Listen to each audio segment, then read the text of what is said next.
I have some horrible news for you. From now on, only the rich can marry a foreigner in the UK.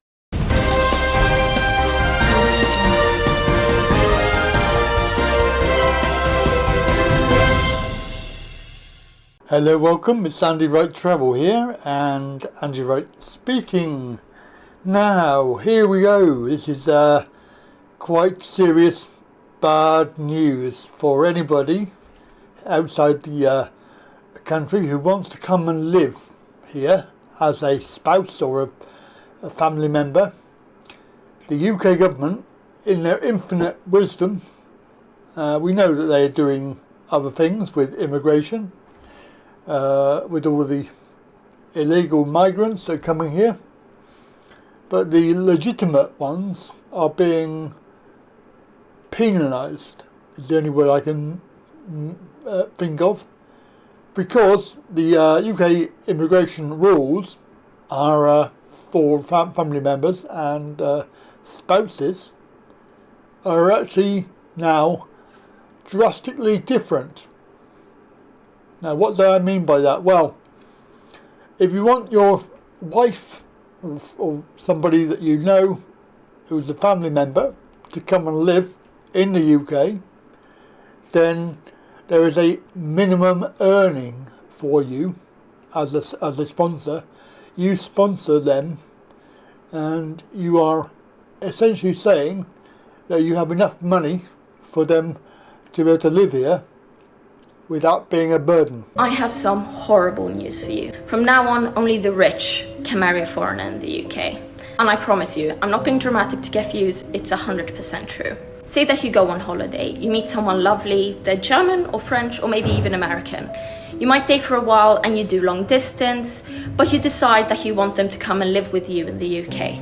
What happens then is that you sponsor their immigration and they get a family visa. But if you earn less than £38,000 per year, you can kiss that dream goodbye.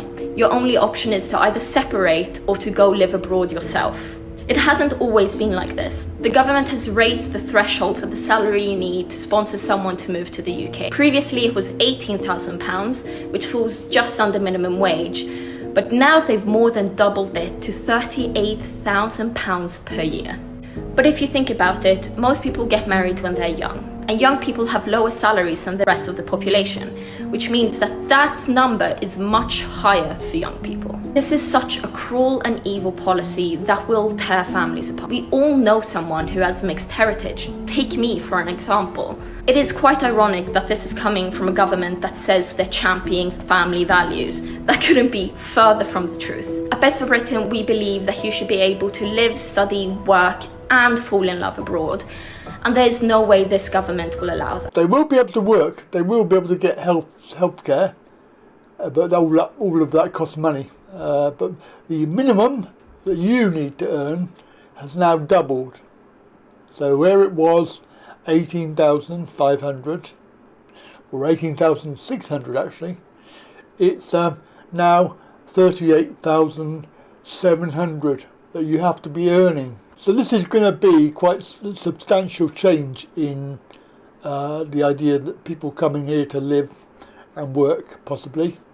I have no idea the logic behind it, but if you have a Thai girlfriend, Thai wife, and you want them to come here, the first hurdle will be making sure that you qualify for applying for a visa. The current surge to the UK's population is predominantly attributed to immigration. Last year's 2022 net migration figures, which have now been revised, show that the total number of people migrating into the UK and people who emigrated is not 606,000, but of 745,000. And this year of 2023, the figures are at 672,000. And this doesn't even include the people that have arrived here and are living here illegally. If this persists, the population of Britain is projected to reach an average between 83 to 87 million by 2046, according to Migration Report. This would signify a growth of over 15 million people. And to keep up with this demand, we would need to construct and establish not one, not five, not 10, but 18 new cities the magnitude of Birmingham per year. And this is without even touching on the cultural change, housing, healthcare, and the labour market mass immigration does to a country. This simply isn't sustainable, and both major parties, Conservative and Labour, are to blame, where it almost seems that this is being done by design. If you go onto the UK government website, you'll be able to see the actual criteria. So here is spouse visa financial requirement exemption. So if you're in receipt of certain benefits, you may be exempt from meeting this, and obviously DLA, SDA, attendance, PIP, which I do have, so that's good. There are other ones there, and you obviously have to evidence that you and your partner are able to maintain and accommodate yourself adequately in the UK without recourse to public funds, even though you're on public funds. So obviously that's the criteria. It doesn't, I haven't found anything to say that that's changed, but knowing the government, it probably has. So yeah, horrendous changes regarding immigration. I mean, but when you think about it, the situation that we find ourselves in is thousands of people coming here. If they stop that, then there would be no need to make a change to the legitimate routes that we have. But, you know, it's a corrupt system, and all of that money that you're paying goes to the government. Right, okay, I'm going to leave it there. I think I've sort of said quite a lot, and I've given you some ideas to go and research that if you're going to go down this route, then it could well be a problem. Right, have a good day, catch you later.